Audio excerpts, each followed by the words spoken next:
Euro Samurai. Repacking lang sana, tapos palit ng seal. Tsaka CVT. Kaso ang problema, eto. Tignan nyo.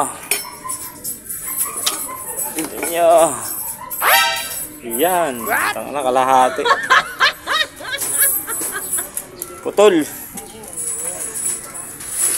Iwan yung kalahati sa loob. Yan o. Kita niyan. Yan yung kalahati o. Yan. Tolpo.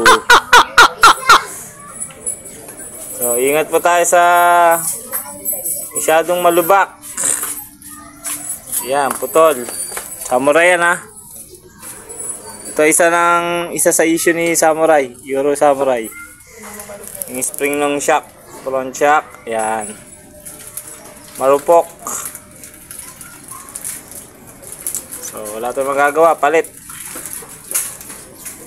Yung isa okay naman, ayan o. Repack na natin yan, yung isa na lang. So, paano natin re-repack? Putol nga. So, palit. Alright? Alright. Yun, thank you Lord. Nakahanap kami ng replacement. Ito. Yan. Ito yung stock oh. Putol. Putol ng kanyang ribs. So, papalitan natin. Yan. Nakakuha kami. Medyo natagalan din kami sa paghanap. Dami namin iniikot. Sa mga order po ng gulay, PM nyo lang to. Alright. Kabitan natin ta. Let's go. Basta yung bounce.